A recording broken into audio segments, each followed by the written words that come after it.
Hello students, हम 11th history का 6th chapter कर रहे हैं। The name of the chapter is the three orders. वो थ्री कैटेगरीज जिनमें 9th से 16th सेंचुरी के बीच में पूरा का पूरा यूरोप डिवाइडेड था।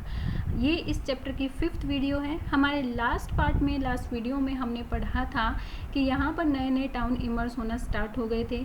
किस तरह से 11th और 13th सेंचुरी के बीच में जो नई टेक्निक्स आई एग्रीकल्चर के लिए, या फिर जो वेदर था वो सूटेबल हो गया था एग्रीकल्चर के लिए। सो इन 3 सेंचुरीज़ में यूरोप फुली डेवलप होना स्टार्ट हो गया था। सो यहाँ पर सिटीज़ का बनना स्टार्ट हो गया था, टाउन्स बनना स्टार्ट हो गए थे, क्योंकि एग्रीकल्चर प्रोडक्शन बढ़ने की वजह से उन्हें ट्रेड की ज़रूरत हो, ट्रेडिंग करते थे। सो सिटीज़ का बनना स्टार्ट हो गया था। ओके, हमने अपने लास्ट पार्ट में पढ़ा था ट्रेडिंग सिटीज़ के बारे में, ट्रेडिंग टाउन्स के बारे में, जहाँ पर ट्रेडिंग की जाती थी। एक और टाइप के टाउन्स के बारे में आज हम पढ़ने वाले हैं, that is cathedral towns. Cathedral towns क्या होते थे बेटा? जो रिच मर्चेंट्स होते थे वो अपनी मनी को खर्च करने का उनका एक तरीका होता था डोनेशन। वो चर्च में डोनेट करते थे अपनी मनी को, और इस तरह से अपनी मनी का बहुत सारा पार्ट वो लोग स्पेंड करते थे।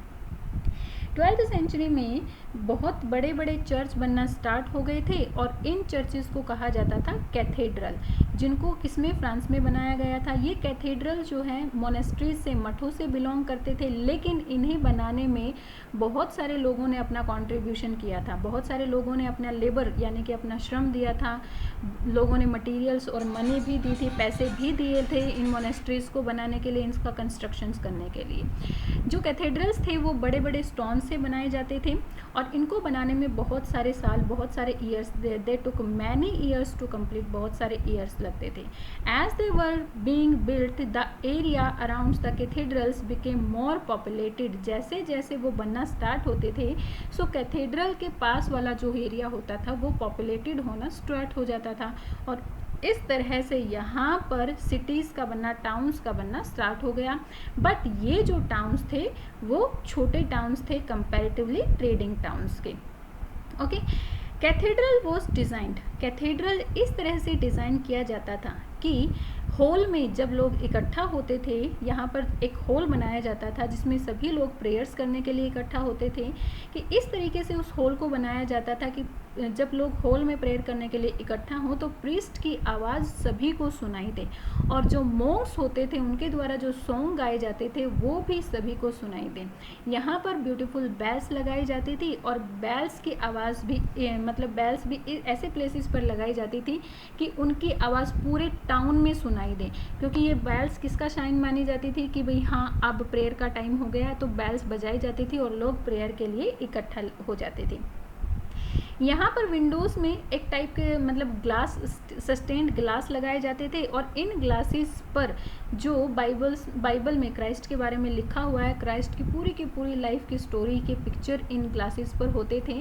ओके, सो कोई भी अगर इलिटरेट पर्सन भी होता था तो इन ग्लासेस के पिक्चर्स के थ्रू क्राइस्ट की पूरी स्टोरी को पढ़ सकता था, यानी कि समझ सकता था। ओके, सो जब सनलाइट इन ग्लासेस पर गिरती थी तो अंदर का, मोनेस्ट्रीज का अंदर वाला जो पार्ट होता था वो पूरी तरह से शाइन हो जाता था, और रात के टाइम पर जब कैंडल्स या लाइट्स यहाँ पर जलाई जाती थी तो बाहर का जो व्यू होता था, बाहर से जो इसका व्यू होता था वो भी बहुत ही ज़्यादा सुंदर होता था। इस तरह से ये कैथेड्रल बनाए जाते थे, और धीरे धीरे इनके आसपास लोगों ने रहना शुरू कर दिया और कैथेड्रल टाउन्स का बनना शुरू हो गया था। सो 11th से 13th सेंचुरी में यूरोप पूरी तरह से डेवलप होना शुरू हो गया था, 13th सेंचुरी के स्टार्टिंग तक बेटा। लेकिन 14th सेंचुरी में, और आप कह सकते हैं at the end of the 13th century, यहाँ पर क्राइसिस आना स्टार्ट हो गए थे, संकट आना स्टार्ट हो गया था। The crisis of the 14th century, 14th century का जो क्राइसिस थे, संकट आना शुरू हुआ। जो 14th सेंचुरी में जो क्राइसिस थे वो this was the due to 3 factors की वजह से हुआ था। सबसे पहला फैक्टर तो था एग्रीकल्चर, सेकंड वन था ट्रेडिंग, और थर्ड था वहाँ पर एक महामारी का फैल जाना। चलिए उसके बारे में पढ़ते हैं कि कैसे ये सारी चीज़ें इफ़ेक्ट हुई। इतना अच्छा जब सब कुछ चल रहा था तो कैसे एग्रीकल्चर इफ़ेक्ट हुई, या फिर कैसे ट्रेडिंग इफ़ेक्ट हुई कि वहाँ पर क्राइसिस आना शुरू हो गए। यूरोप में 13th सेंचुरी के जो लास्ट के जो ईयर थे उनमें अब विंटर्स फिर से बढ़ना स्टार्ट हो गई थी। हमने देखा था कि 11th से 13th सेंचुरी तक का जो टाइम पीरियड था उसमें विंटर्स कम होना शुरू हो गई थी और समर ज़्यादा बढ़ना शुरू हो गई थी, जिसकी वजह से एग्रीकल्चर करना बहुत ईजी हो गया था। लेकिन 13th सेंचुरी के लास्ट में जो विंटर्स थी वो फिर से बढ़ना शुरू हो गई थी और धीरे धीरे क्या हुआ कि यहाँ पर एग्रीकल्चर करना बहुत ज़्यादा मुश्किल हो गया। इसके अलावा यहाँ पर कुछ स्टॉर्म्स बहुत तेज़ आए और फ्लड्स भी आई, जिसकी वजह से जो फार्म्स यहाँ पर बने हुए थे उन फार्म्स को पूरी तरह से इन तूफ़ानों ने, इन बाढ़ों ने पूरी तरह से नष्ट कर दिया था। यहाँ की अब जो वेदर था, जो जलवायु थी, अब वो भूमि के कृषि के लायक नहीं रही थी, एग्रीकल्चर के लायक नहीं रही थी और धीरे धीरे यहाँ के जो पास्चर्स थे वो भी कम होते जा रहे थे, क्योंकि लोग एग्रीकल्चर लैंड को बढ़ाते जा रहे थे तो पास्चर्स भी कम होते जा रहे थे, जिसकी वजह से जो पशु थे, एनिमल्स थे, उनके खाने की कमी हुई और धीरे धीरे ये जो पास्चर्स की कमी की वजह से यहाँ पर एनिमल्स का मरना भी शुरू हो गया था। यानी कि 1320 के दशक तक आते आते बहुत सारे ऐसे एनिमल्स थे जिनकी डेथ हो गई थी। इसके साथ साथ जो ऑस्ट्रिया और जर्मनी की जो सर्बिया की जो सिल्वर माइंस थी वो भी कम होती चली गई थी। ऑस्ट्रिया और सर्बिया में जो सिल्वर माइंस थी उनमें से सिल्वर पूरी तरह से ख़त्म होती चली गई थी, जिसकी वजह से ट्रेडिंग हिट हुई, क्योंकि ये लोग क्या करते थे, ट्रेडिंग पैसे के थ्रू करते थे। अब पैसा, ये जो इनका सिल्वर के कॉइन होते थे वो दूसरी कंट्रीज़ में भी जाते थे। अब माइंस कम होने की वजह से यहाँ पर पैसे कम होते चले गए, जिसकी वजह से ट्रेडिंग ख़त्म हो गई।